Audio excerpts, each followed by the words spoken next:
I'd like to introduce our panel now. It's a great group, and again, you don't want to hear me talk about them, you want to hear them talk. So this will be a one-sentence introduction, and their full biographies are in your packets. We have Mary Brown, who's the Executive Director of the DC Promise Neighborhood Initiatives. Donna Harris, the co-founder and CEO of 1776. Sheila Herrling, Executive Vice President for Social Innovation at the Case Foundation. And Dan Winston, the head of strategy and business development at Split, which is a transportation startup that launched just last Thursday. So it's a very busy startup time, yeah. So here we go. Thanks.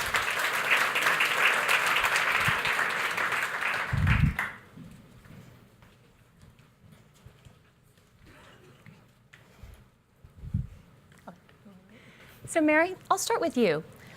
Tell us a little bit about the neighborhood that you work in with the DC Promise Neighborhood Initiative and about the innovators and entrepreneurs that you see in the Kenilworth Parkside community. Yeah, thank you. And thank you so much for having me. Thank you, Eric, for coming out and visiting us. DC Promise Neighborhood Initiative is actually one of 12 demonstration sites coming out of the White House, funded by the Department of Education, with the charge to develop a cradle to college to career pipeline. Sounds good, could be really rhetorical when you really get down into it and the hard work that it really takes. Kenilworth Parkside is a very interesting community. It's in the far eastern part of Northeast DC. To the west, we have the Anacostia River along with other parklands. To the east is literally I-295, okay? And then to the south, we have a decommissioned Pepco plant. And then to the north is the borderline for Maryland. And even though right adjacent to Kenilworth Parkside, we have the very kind of pristine the aquatic gardens known for the spring lotuses, this still is a community that is definitely marginalized and that is very isolated from many of the economic and social amenities that others enjoy in the District of Columbia. Because there's transportation challenges, it's literally a food desert, there's no access to grocery stores. And so what we have is this perpetuation of intergenerational poverty right within our particular footprint. What have I found there? Brilliant people who have lived in this community. I think one of the keys to urban innovation is looking at the people indigenous to the community as the asset and not looking at it as though we're coming in to impose an innovation. Rather, we're going in to see what innovations have already existed. And two that I could think of right off the top is this one group called Dance Visions. This is a wonderful woman who lived in the community. She loves dance. So what do we do? Just like DC Central Kitchen, it came from a passion of an amazing founder that I was loving hanging out with just today. But it comes from a passion that she had. That's another point with urban innovation. Oftentimes when approaching communities that are marginalized, we think, oh, well, we look at the need. What do you need? What are your needs? And we love measuring the needs, and we need to because that is important. But also what's important is to look at the passion. What are the passion of those indigenous to the community? Because there you will find many innovations. So Dance Visions is this amazing group, started off very small. They were there before DC Promise. And now that DC Promise is there, we're able to work with this group. They're award-winning dance group, but we're able to work with this organization and helping them through our data and evaluation department measure success. Not only dance, but how the involvement in dance and involvement in movement is actually helping these young people improve self-efficacy in their academics.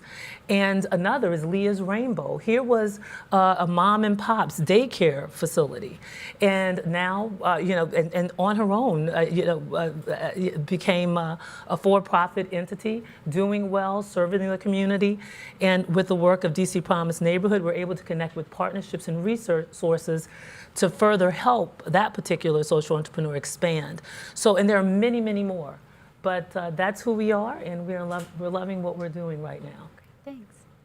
Sheila, can you talk a little bit about why the Case Foundation sees entrepreneurship, which also obviously includes innovation, as a way to close the opportunity gap, and how the Case Foundation thinks about the kinds of neighborhoods that Mary has just described. Happy to. Thanks for having us, and just a shout out to Jennifer. You couldn't get a better person to lead this initiative. Her work, which spans decades, and as she said, was at some point in the league of dying. Finally, you were well ahead of your time, and it's really glad to see you on top of this perch now.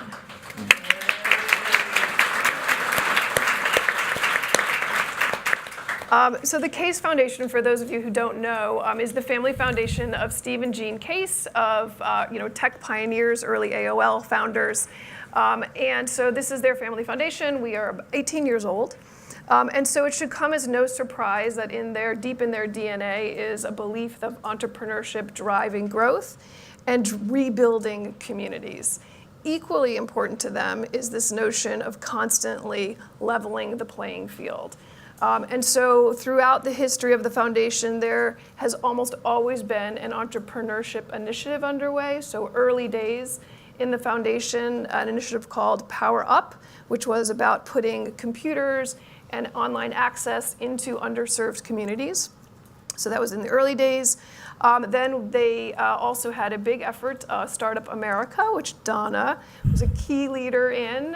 It was originally a White House initiative, starting startup hubs across America and trying to, basically start the belief that entrepreneurship is a traditional pathway for growth, for jobs, for building communities. That initiative went global and morphed into a group called Up Global in over 100 cities in every state in the United States, again, building this ecosystem of entrepreneurship. Now, seeing the digital divide growing and the economic divide growing, we are in very early days of rebuilding, as Jennifer was talking about, an initiative called Inclusive Entrepreneurship. Still early days, which is why this is really exciting. So give me your ideas, pound the questions. It's feeling increasingly like crowded space. And so we do have to figure out what is our niche, but it is along generally the lines of democratizing entrepreneurship, of getting entrepreneurship and venture capital beyond the 3 cities that own it right now. 75% of venture capital goes to San Francisco, Boston, and New York. So how do we get that to the many other cities in the United States where is entrepreneurship activity happening? And particularly, how do we get it to of color, women, youth? So participating in entrepreneurship. We think, like Jennifer, that the answer is in the cities. And as Mary said, I love this notion which we share of people in the cities who are living there know what those problems are. They're already working on those problems, so they're already your entrepreneurs. Those are your assets. I love so much that you talk about it as the asset, not the person in need, right? So how do you build that community? How do you find them, grow them, support them, and connect them? So a lot about networking.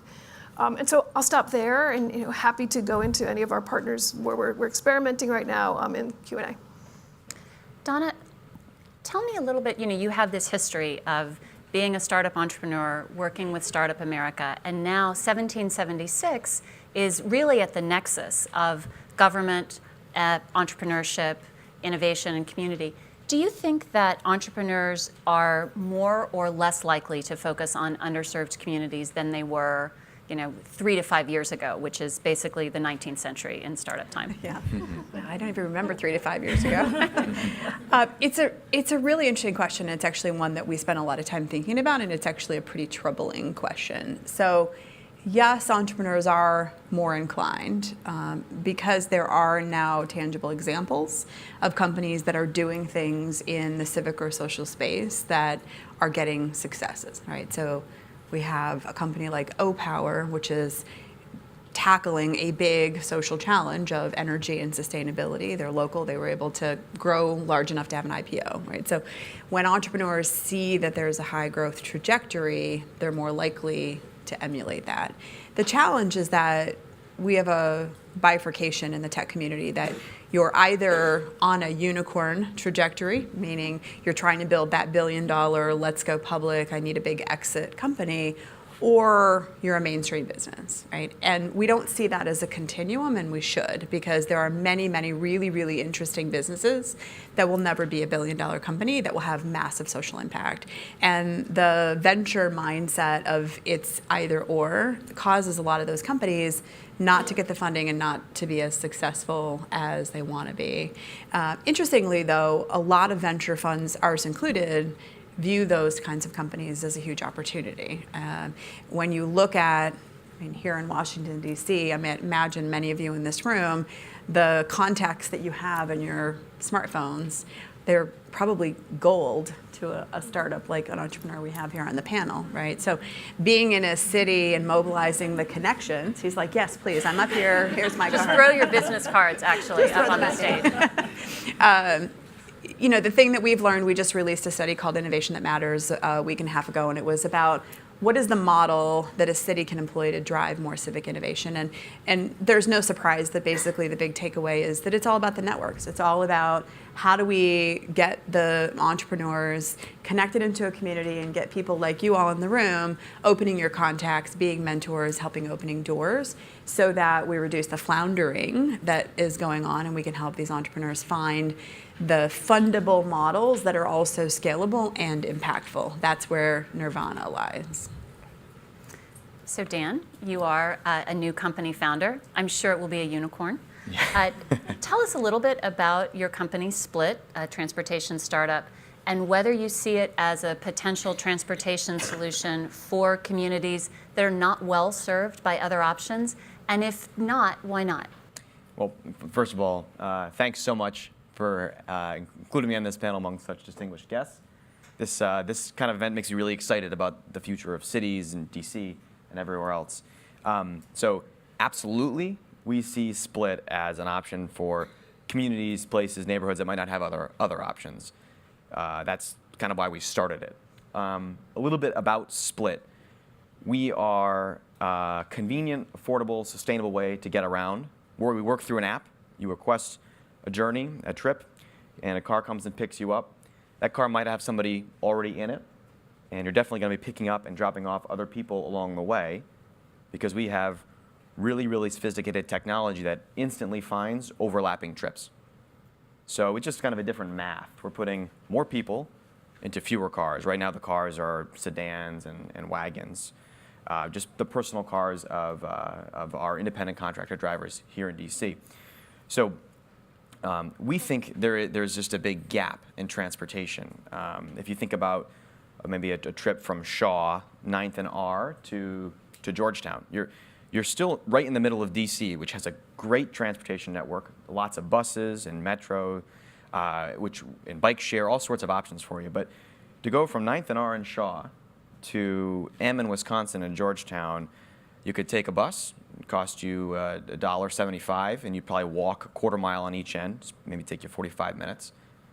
You could hail a taxi or call an on-demand service like an Uber or a Lyft, and that'd be point-to-point, 15 minutes, but without any surge pricing or anything like that, it'd probably be $9. But realistically, maybe it's going to be more like 12 or 15 bucks if you're trying to go somewhere during rush hour.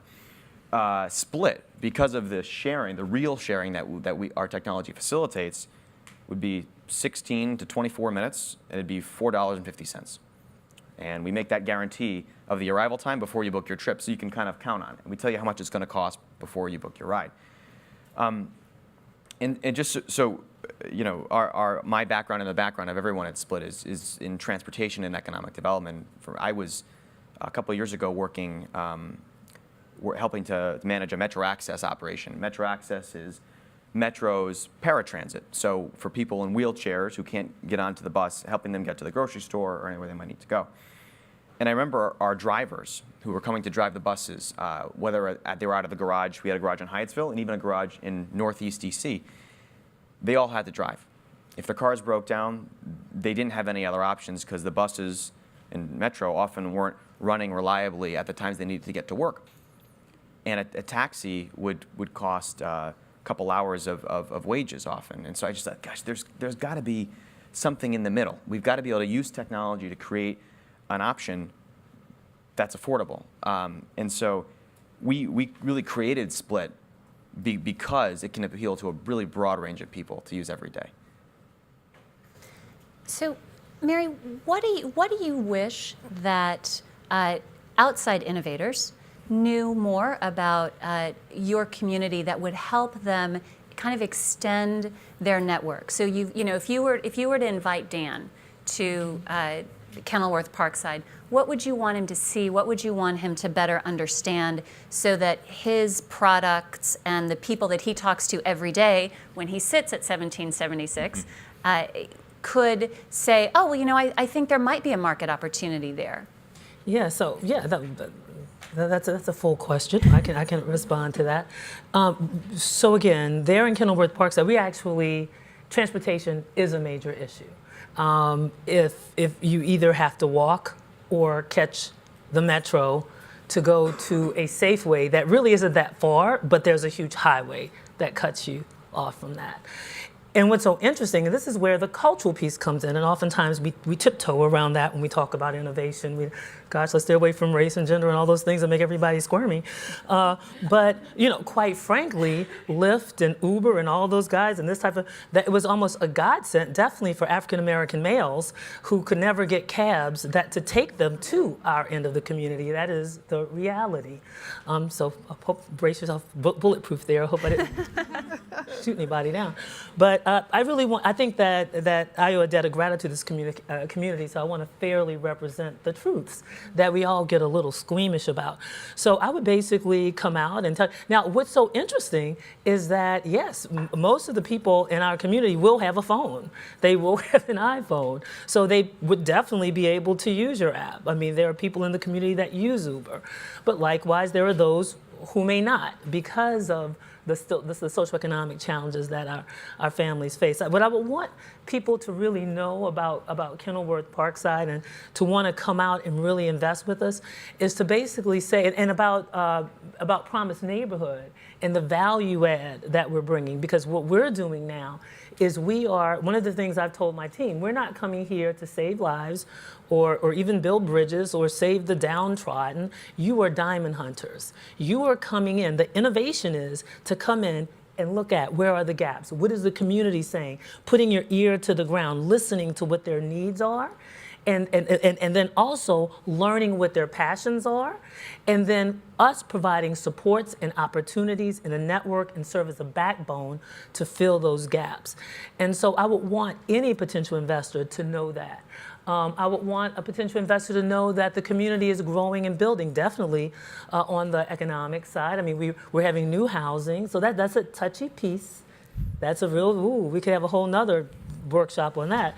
But there are new homes being built.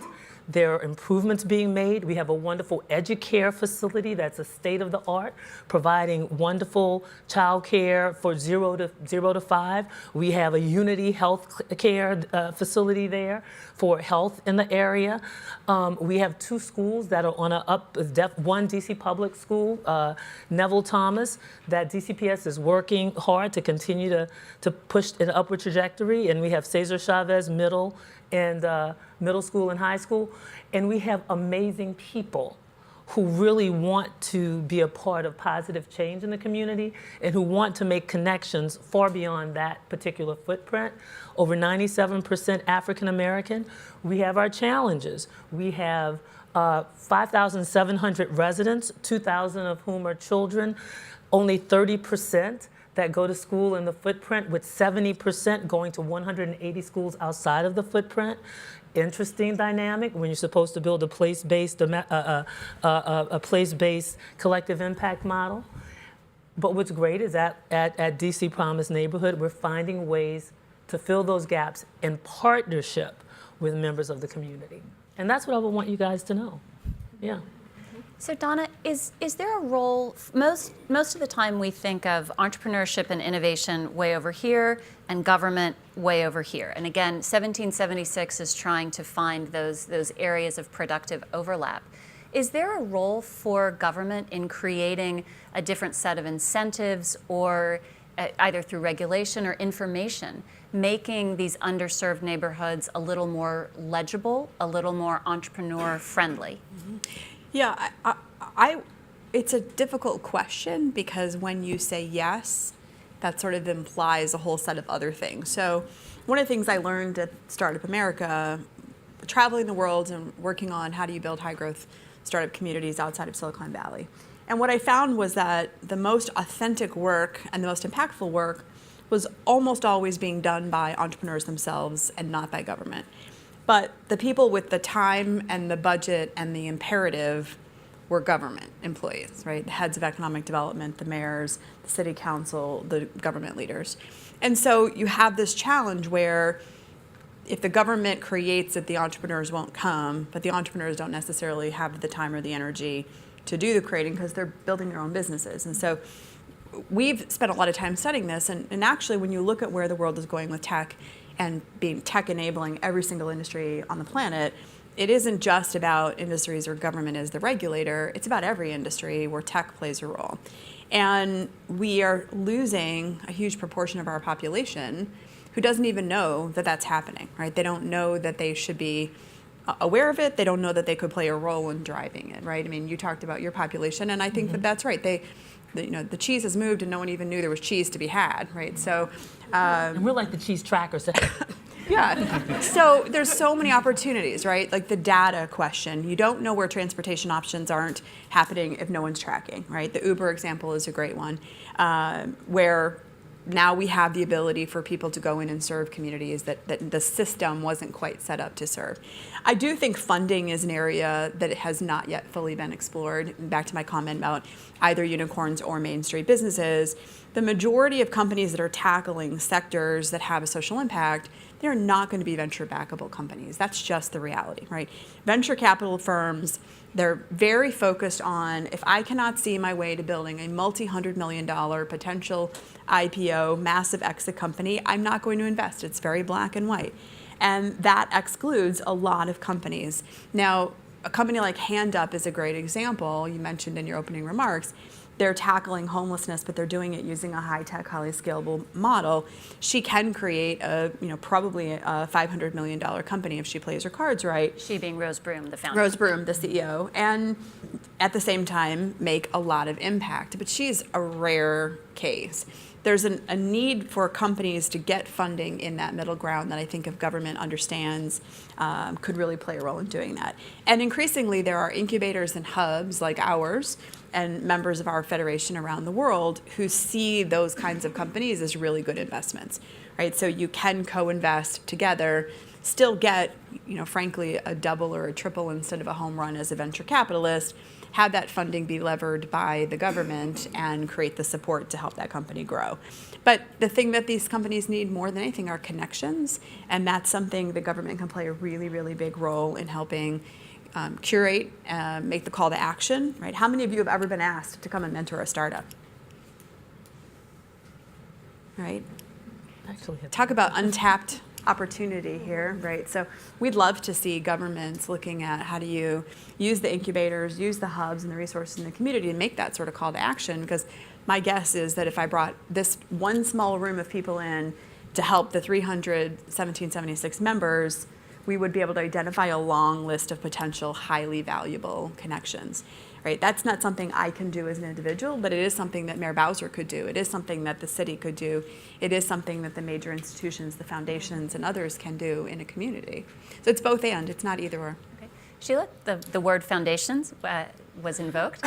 Foundations, I think, are also taking a kind of a somewhat different approach to how they deal with social problems through things like impact investing and venture philanthropy, and filling in where the government doesn't choose to go and venture capitalists have no interest in going. Can you say a little bit about how that plays out from where you sit? I mean, I think it feels like all the worlds are colliding, right? And I think that they are colliding in the social impact space. And so I may part a little bit with Donna on my sort of optimism that actually the next wave of disruption, I do think is going to be in the social sector, and I do think some of them will be venture-backed. If you're looking at healthcare and the massive amounts of money going to healthcare, you have Revolution Foods, and you do have some breakouts that are happening in the space. And I do think education and healthcare are going to offer, and the food industry are going to offer some potential to move in that space. From the foundations, I think where we're seeing value add is in sort of what I call the 3 Fs. So funding, of course, right? So foundations are typically funding. Also fostering collaboration. So a lot of what Donna's saying about the power of networks and the power of just connecting dots. So it's incredible, as you know, sort of I went with Steve on the Rise of the Rest tour, and it's amazing how just the simple have a conversation at a cocktail party and then say, oh my gosh, you don't know so-and-so. And it's incredible that, you know, yes, it doesn't displace the capital, but it really is quite something. So fostering collaboration, not just between entrepreneurs and funding, but government, ideas, innovators across all sectors, opening your Rolodex. And then fail. So the third F is a big one, which is philanthropy is in a unique situation to be a little bit more fearless and to fail not recklessly, but to take some big bets and build data along the way. And data in the foundation space, look, I'm a newcomer to this space. I'm 8 months into this job and largely am a government international affairs person with deep data-like. So I really want to see what the data shows you. And the most interesting data is the failure data. So why did it fail? Where were your assumptions wrong? And then how can you learn from that and feed it back in? And so I think philanthropy for those willing to take the risks, which I feel very privileged to be at a foundation with big risk takers, is a huge contribution to this space. You mentioned impact investing. I mean, I think that is on the frontier of disrupting things across the board, government, private sector, but bridging the make profit but do good and not having to think that you have to take a financial loss to have a social gain, finding those opportunities and building them. Dan, what could government or philanthropy do to encourage Split to work in the areas, again, outside its current service area, or to move to areas that you and I have talked about, the spread of poverty in the suburbs, which my former colleagues at Brookings have done so much to enlighten us about and uncover. Suburbs are hard transportation markets to crack. What could government do? Is it incentives? Is it information? Is it regulation to sort of force you into that market? How would they? Yeah, you give the entrepreneur yucky face, but how could government steer you in that direction? Well, it's a very important question, and it's one we think about every day at Split. And I should say, as context, Jennifer mentioned, we launched officially last week. So right now our focus is You don't even come to me. I'm just outside your map. Let's draw a service area in the city where there are the most people doing the most things at the most times, just so we can have lots of trips and improve our sharing algorithms and make sure that our drivers are really happy and people and everyone is generating revenue so they're able to support themselves. And so we're going to expand because we think that the areas that are outside of that core are going to be one of our best markets. And what's really cool about our technology is that we can expand on a kind of block by block basis, just sort of put down some points, expand our area, and see if it picks up. And if there's a real need for it, it will support itself. But it's true that even though, as Mary mentioned, smartphone penetration is pretty high. Split and a lot of other technology companies are based around these technologies that do in some way represent a barrier to some people. And I can't think of any entrepreneur who wouldn't want to get their product into the hands of more people. And so I think one of the key areas in which foundations and governments can help is to sort of think about how do we lower the barriers to access these new products and technologies. So regulation to force us into it is one thing, but maybe there's is it payment by text? Is there that's what generates the demand to make the model work. Perhaps even with very little barriers to using the service, it doesn't quite work. There's just not quite enough demand for travel in a suburban area out in Prince George's County near where that bus garage was. Maybe in that case, there's a role we can step in and kind of bridge the gap financially to make it so that services like Split can cover a much broader set of areas. I think entrepreneurs are really eager to see their products expand to cover a wide range of areas. And I know it's split. We simply wouldn't have gotten started if we thought we were creating something for just a small group of people. So we're excited. Can I just say, just as one sort of example back to that, so we worked with a company called Ride Scout who launched at Washington, D.C. as their first market. And they were struggling with this issue of, we're on the iPhone, you could download it if you go to the App Store, but our downloads are, this, they're not this, and I need it to be this if I'm going to be a highly scalable company. Well, it turns out that the city had a vested interest in that as well, as did the universities, because let's take the universities, the more students that were using Ride Scout when they were in Adams Morgan at the bar and needed a ride home back to their dorm and were in unsafe scenarios, the more that was beneficial to the university, because their value proposition to the parents was, we'll keep your kids safe.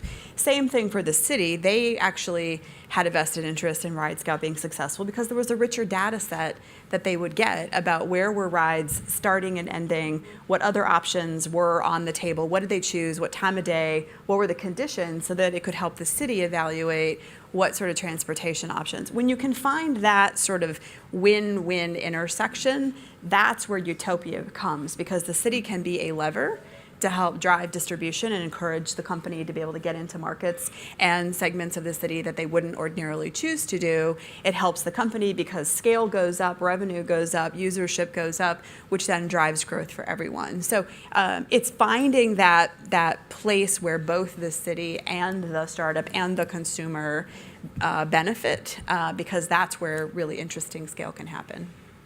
Sheila, a lot of this goes to the idea of an innovation ecosystem, right? There are other great entities that are focused on civic innovation and government innovation and government change. But what we're starting now to understand is that innovation comes from networks of people. Donna's mentioned the word networks quite a lot.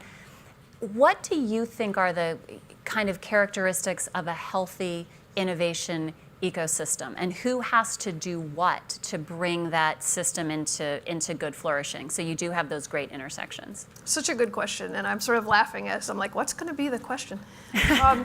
Because, again, as I said, we're at the very early stages of asking sort of those exact questions, and so I will just sort of start where we're at in our own exploration and then hope the others will jump in. But I guess to be a little bit skeptical is like the word innovation in and of itself is a very problematic term, right? So it's thrown over everywhere. It's in my title. It's in probably, half the people's titles in this room. And it gets very conflated also with entrepreneurship, right? And so it's sort of, what is innovation? What is entrepreneurship? So I thought the conversation with the mayor and Walter was great, because innovation can sometimes just be a new way of looking at a very old problem.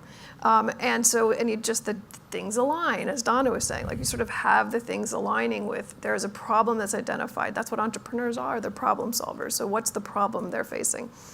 I think innovation happens, and why we're looking at the city is because it's a little bit closer to the problems at hand. I think that there is a bit of dissatisfaction with the ability of our nation's government to do things. And so you kind of crowd down to the community level people with passion, people who are willing to just open up the space, right, to everybody who has ideas, and are also willing to provide incentives. So whether they're tax incentives, whether they're co-sharing space, private sector getting involved. And so I think when you have that combination of smart business aligned with government, aligned with universities, aligned with communities, you start having a bit of an ecosystem to move forward.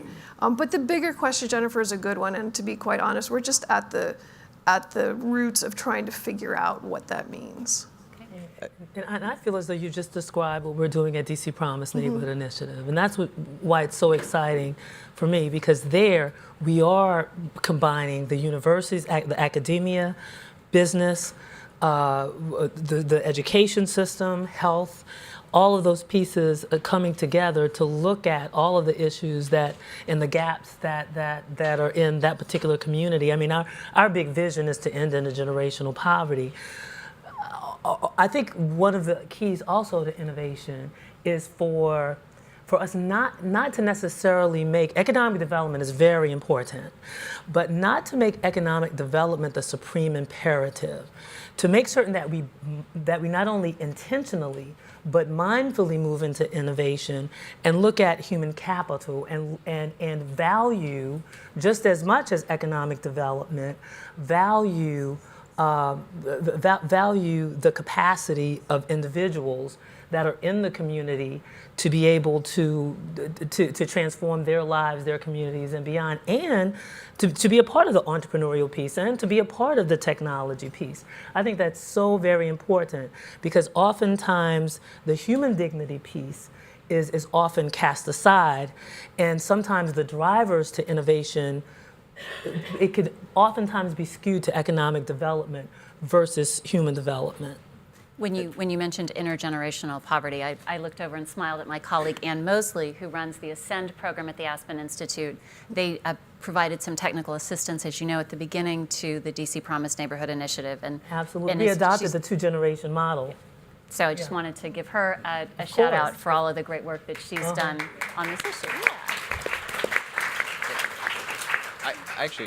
I was thinking of this term innovation ecosystem and wanted just to say I think DC is doing a really pretty great job of this. And I think about some of the resources that we've had. And again, we launched a couple weeks ago, so we're not able to fully explore all of it and trying to get our ducks in a row, so to speak. But if I think about it, at 1776, the business community and, for example, the product designer from another startup spending a couple of hours with us on our app just for free because we were there.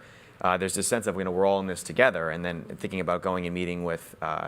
We've had every person we've tried to talk to at the city has been so eager to meet with us and to we'll get you connected to the taxi cab commission, who is our official regulator, and we were invited to a hackathon and show up there bright early Saturday morning, and the Deputy Mayor Kenner and his entire team is there the whole day, and it's just like this isn't just talk, it's actual action. And then data, a lot of places talk about open data maybe, but in DC we probably saved hundreds of hours because our data team was able to take where all the no parking zones were, overlay it on a map, find the alleyways and the fire hydrants, and identify safe, non-disruptive, and convenient places for our pickups and drop-offs to be made. And it was actually kind of easy if you can do some data analysis. And so I think that I've only been an entrepreneur in DC. I'm not sure if every other city is like this, but maybe they should be. Well, I will say that what I hope it's not is actually cities that have gone through just mass crisis, right? So Denise Byrne is in the back. We are a funder of her great Forward Cities program, which is a learning collaborative in 4 cities that has gone through disaster, right? So you have Detroit and New Orleans and Cleveland and Durham. But the first 3 are just, they've hit rock bottom. And so therefore everybody becomes innovative and an entrepreneur to rebuild their city. And so I hope it's not that that's required, but the open data piece is such a strong one, and reaching rock bottom sort of forced that space, right? It forced all those cities to open up their data, and again, I thought sparked a lot of innovation in the city. So Donna, 1776 has actually done research on this, on what makes a good ecosystem. Are there things that haven't been covered yet in the panel that come up? Because you looked at cities, not the crisis cities. You went to Austin. You went to some of the places that have a more easily recognizable innovation ecosystem or innovation hubs. Yeah, so we went to 8 cities. In every city, we spent oodles of time. We did hundreds and hundreds and hundreds of roundtables with everyone from the mayor of the city, city council, investors, entrepreneurs, universities, citizens, sort of everybody within a 360-degree view. We looked at it through 2 lenses. One is, what does it take to build a basic ecosystem, right? Regardless of whether you're doing anything in the civic space, what does it take to have a vibrant ecosystem so you get the economic benefits of more startups equaling more jobs? And then overlaying on top of that, how are the cities performing when it comes to civic innovation? So really important problems like How do we get all of our kids educated? How do we make sure that everyone has access to high quality health care? What do we do about things like homelessness and other human service issues, sustainability, transportation, and congestion? And what we found was not only the key element of networks, we developed a model of what an ecosystem looks like. And it is the entrepreneur and the city, but it is also the citizen in three-part harmony. And with that, then there are a whole host of other supporting actors that have to be engaged in the ecosystem. And we found, much like you mentioned on the Rise of the Rest tour, the sheer act of going in and convening the roundtables, people in the cities were meeting each other for the first time, which was mind-boggling, right? You have an education roundtable where you're bringing together education entrepreneurs, education investors, the innovative teams from the public schools and the universities, and they've never met each other, right? There's problem number one right there. Like, let's make sure that we all know each other. There is an open invitation for anybody who wants to participate in that space to become part of that community. Then the other key thing that we found is that when you're doing basic ecosystem building, all of the attention so far has been on what are the ingredients you have to have, right? You have to have density, and you need mentors, and you need capital, and you should probably have some co-working spaces, and you should have meetups and events. And so everybody's working their way down the checklist, furiously putting all the ingredients in place. And what we found was that it's still not achieving outcomes, right? So we aren't having more starts. We aren't reducing the failure rate of the companies. In fact, we have less starts, and the failure rate hasn't declined. So overall, net, we're worse off. Right. So what we looked at was, how do you shift from, clearly that's not enough, right? You have to do those things, but it isn't sufficient. So we studied and looked at this issue of passive versus active. And how do you shift a community from simply putting a buffet together and hoping that people will know what to consume, or that they will even know the buffet exists, versus helping people, bringing them to the buffet, helping them navigate the buffet, and actually playing an active role as a community in moving them through the stages of startup. And then we also learned that most communities don't even know that there are stages to startups, right? So it's idea, and then somehow something happens and they grow. But there are actually 4 stages that they go through. And if you understand the stages, you can understand how, as a community, you can move into an active role of actually helping them, right? So early on, when someone's at the idea stage, they need a lot of education. They need a lot of mentoring. They need to learn about what does it take to build a startup, and do I really know my industry, and who are my competitors, and how does one do this? The further they get on that trajectory, the more open doors, customer contacts, relationships with potential channel partners, and capital become more important. So we've developed a model of how do you actually know what the startups need at different stages. And it turns out that is the same whether they're dealing with civic entrepreneurship or they're dealing with, I want to put a consumer dating app in the App Store. It's pretty much similar. So we haven't yet solved it, but what we have started, we hope, is a dialogue where these 8 cities, we're getting ready to embark on round 2 of Innovation That Matters, where we're going to be studying more than the initial 8, and we're also going to be comparing U.S. entrepreneurship to international entrepreneurship, so there will be another layer to that. And our hope is that it's at least starting the conversation that there is an ecosystem that is related to civic innovation. It is a different ecosystem than basic tech, and it does require much more action as opposed to passivity than I think previous models have said. Yeah, and might I add, and also understanding a culture of environment and establishing alignment and shared intention. Because what we're finding at DC Promise Neighborhood is that as you're bringing all these players in to create this type of ecosystem, it's very important for the narrative of that particular community to be honored, and then it's important to have the only piece I heard missing from what you described. I think you've got the nuts and bolts, but it's that cultural alignment piece, it's that culture of environment piece, and it's that shared intentionality towards a shared vision. Because what you find is different partners come in and they've got other little agenda going here and there and here and there. You're trying to go towards education, they're going all over. And so it's really working with the human capital to clearly define the intention, that vision, working hard to get the alignment, and establishing a cultural environment of all those players. And it is challenging. Yeah, and I think it's really important. You made a couple of really great points earlier about it isn't about coming in from the outside and imposing it, right? The most effective communities that we found, it was very organic, coming from within the community.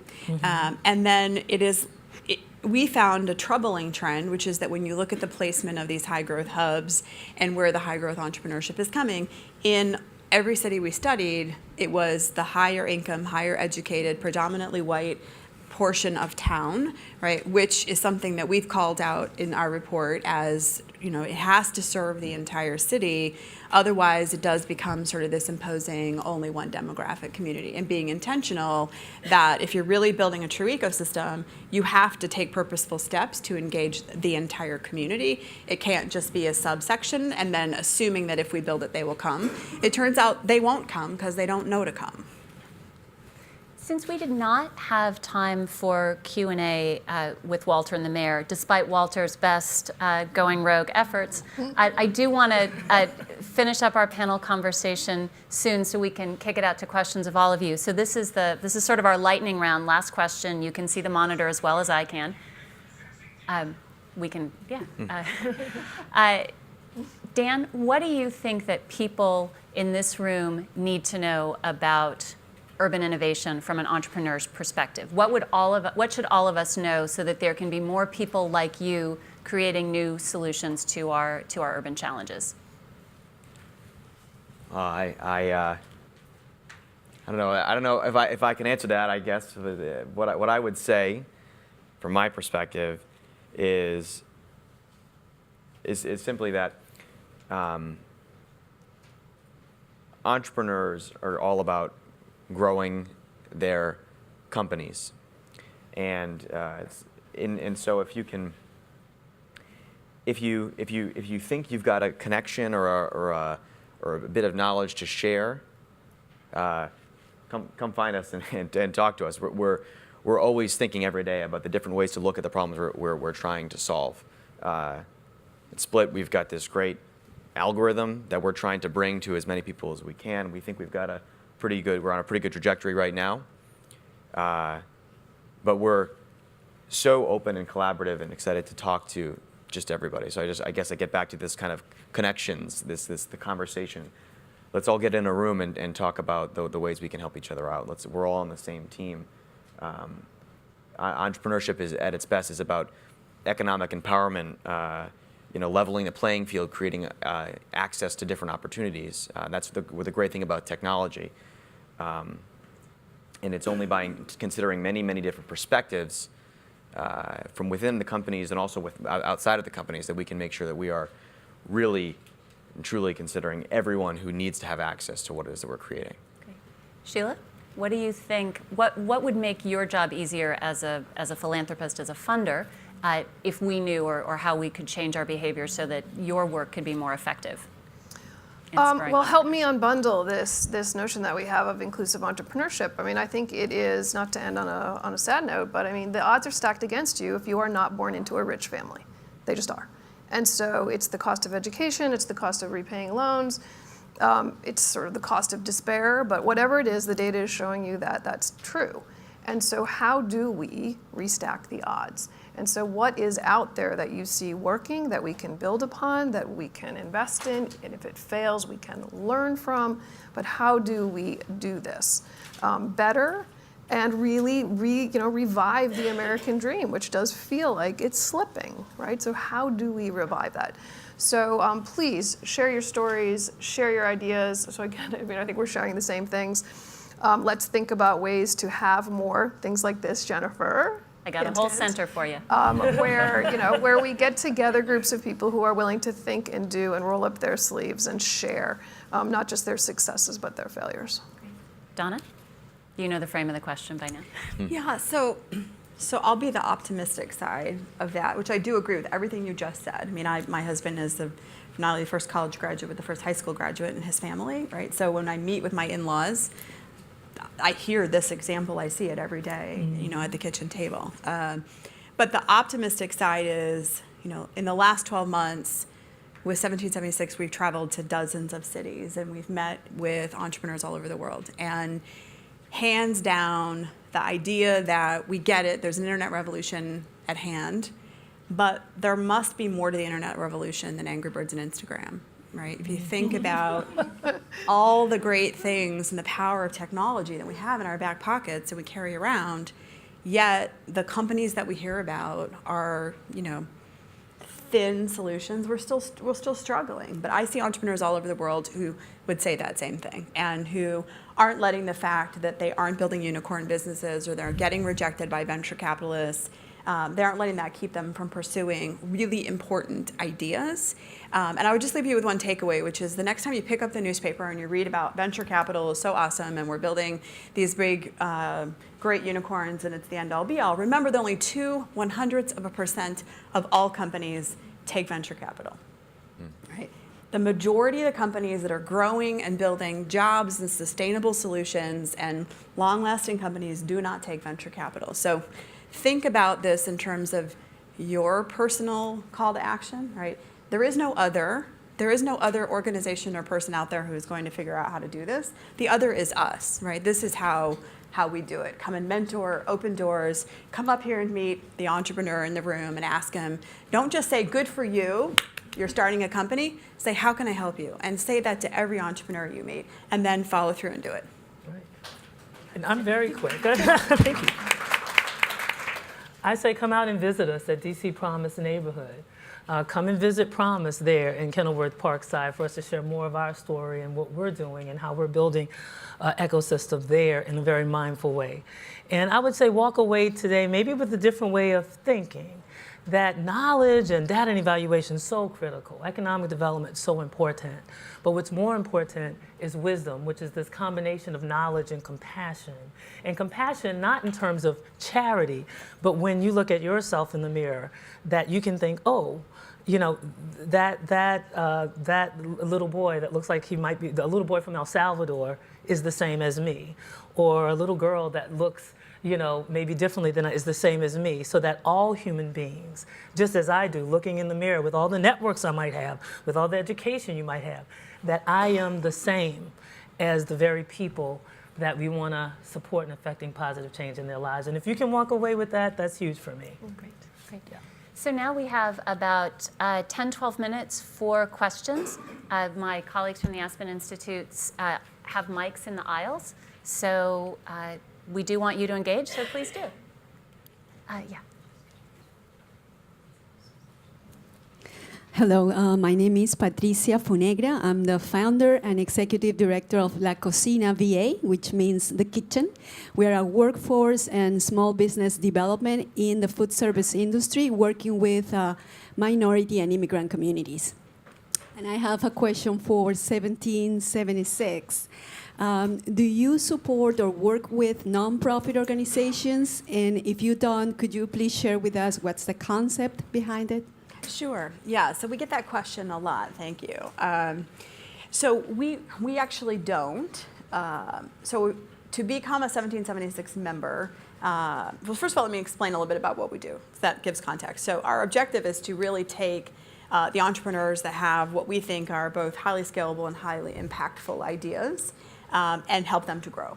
So 100% of the things that we do as a team, all the services that we provide, are focused on people like this, right? What is it you need to grow? Who do you need to meet?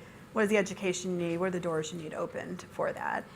So we've made a conscious decision not to create a community that was moving beyond that sort of soup to nuts objective.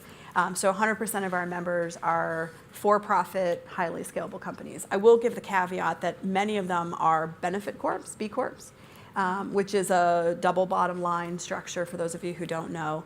And Hand Up, the example that we've used earlier, they're actually a double bottom line company. What we do though is we work with anybody who contacts us. First of all, we're open to meeting. We do office hours with anybody in the community who wants to just talk about their idea, who is trying to figure out how do I get connected. There are all sorts of great resources in the city. We're just one of many. So we're happy to sit down and talk with you about who are the right people and organizations that you should be working with based on what are the outcomes you're trying to achieve. Thelma, did you have a question? I work a lot with youth. My name is Thelma Duggan. I'm on the Board of Trustees of the Aspen Institute.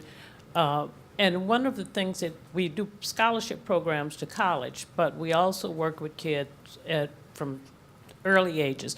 And one of the things that we're confronting is what should we be preparing? What's the job market going to look like, say, 10 years from now when those kids in the 7th grade, are finishing high school, and what should we be preparing them for? And that's to anyone. Well, Mary, you're kind of Yeah. on the front line. So Yeah, what I are can- you I can preparing help your with kids that. for? So before coming to DC Promise, I've only been at DC Promise for a year, but almost 20 years of my life was spent building a nonprofit here in the district called Life Pieces to Masterpieces, which is an arts-based mentoring program for Black men and boys ages 3 to 25. That's experiencing great success, where these young men who normally would not graduate high school in those conditions, 100% of those gentlemen for the past 8 years have been graduating high school and then going on to either job-specific training or junior colleges or full colleges. One of the basic things is what you're talking, the whole STEM piece is definitely very important. We, of course, added the A, STEAM, because we think arts and human development is also very important. But I think that it's 5 basic areas that I know that we focused on at that time. It was definitely the human development piece, your values, who are you as a human being, a part of a shared humanity. The second, so that's kind of the foundation. And then the second are all the basics, the reading, the writing, the arithmetic, definitely the technology piece. So I think I was really excited when the mayor was talking about, improving all the libraries so everyone can possibly have an opportunity. That was definitely the second piece. The third piece is definitely critical thinking. Oftentimes our children memorize a lot, but they don't learn how to, well, why is that the answer? And so that's another piece that I think is very critical to develop if we want to prepare our children for all of the opportunities. The fourth piece is definitely exposure. So having opportunities to come and meet people and seeing what's available. And the fifth piece, and this goes back to Ascend, is the mothers and the fathers and the family. That generation to generation piece is critical. And if the children can learn, the 2-generation piece that we're using at Promise Neighborhood is where we're working with both the mother and we're working with the child and the mother at the same time. That's also very critical. So when you have that family piece with all of that, I think that can give us a leg up. So Dan, as somebody who's going to be hiring today's 7th graders in about 10 years, and I have one you should meet, what would you tell me that I need to tell my son that he needs to be working on, thinking about, knowing that whatever coding language he's learning on Khan Academy, that's what he says he's doing. Whatever coding language he's learning on Khan Academy is going to be completely out of date pretty soon. So I wonder if my answer is almost an atypical answer, because my educational background, what I studied in college was psychology. Yeah. So people say, well, psychology touches most anything you do, and in some ways you're always dealing with people, but there's not a direct line from psychology to business, or certainly not to transportation, engineering, or anything like that. And so what I think is really, really important is to have a grounding in the liberal arts, just because that's just it's just learning how to think and understand and be a bit creative about whatever it is that you're doing. And that's certainly not to diminish technical training, but I think that science, technology, engineering, math is so important, because those are the skills that are really going to drive the good jobs of the future. But what I would say to your son is it can't be exclusive. And if there's just a good novel that you like to be reading, on the side, or play the piano or something like that. And what I really think is important is that when we're increasing STEM education, we're not pushing out some of these other more enriching programs or equally enriching programs in a way that maybe isn't quite as linked to the job of the future, but is about sort of how do you think creatively? And I think that's a skill that's always going to be How important. do we teach curiosity? Yeah. Right? Yeah. Whatever happened to that? Like playtime. Wonder, the art of wonder. Exactly. So we've got some folks over here. Yeah. Hi, my name is Carrie Ann Nadeau. I'm the founder of a social benefit corporation actually in Ward 4 here in the District of Columbia called Open Data Nation. The point of our company is to bridge between civic administrators and technologists who can use open data, so civic administrators who publish it and those who can use it. My question is really for the entire panel and actually comes from my experience attending 1776 Challenge Cup, where I saw a lot of the people who are promoting their ideas were fundamentally connecting information to other people. They were all about connecting, and so is Split. It's about connecting a ride to a person or information to people. I'm curious to know how we can better support people to people, the people who are on perhaps in your neighborhoods. How do we connect, help them do their job better? Because it's not just about a product, selling a product that connects people to information, but helping people actually talk to other people. How do we do that? Sheila, do you want to take that? Well, I would just probably encourage you to turn around and talk to Denise there in pink. I mean, it's, so there we go, people to people right there, and I feel my job has been done. It really, because the Forward Cities piece is about, there is a big data component with the Urban Institute, and so that is very important to learning the lessons over this 2-year collaborative, but so much of it is actually bringing the people together between these 4 cities and having all of these people, so cities within like the city itself, the civic actors, the businesses, the money, right? So all in the same room trying to figure out how to do startups and how to create jobs and rebuild the communities are there learning from each other. So again, Donna's point, like how crazy is it that, and I'm sure Denise would say that this was the first time a lot of these people were in the same room. And not to undervalue that, but then they take it from the 1 city, people to people, to the 4 cities, all those people to people, and how are they learning? Alongside data, for sure, but alongside each other. And so I think your time is better spent talking to Denise than it is listening to me.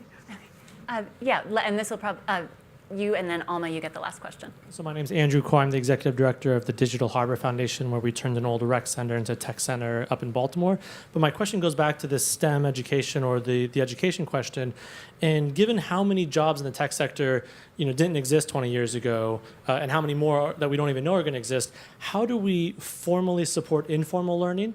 How do we create a context in which the students of today learn how to learn and learn to love learning so that whatever tomorrow brings, they'll be ready for, right? So how do we formally support informal learning? Yeah, I want to applaud that question because frankly I think that's the issue. And if you look at all the spans of the way learning is happening, we have this inherent mentality that it is the job of the school and the job of the university to do the educating, and then when you're done, right? So we've got sort of this big box view of education. And the reality is our economy has changed.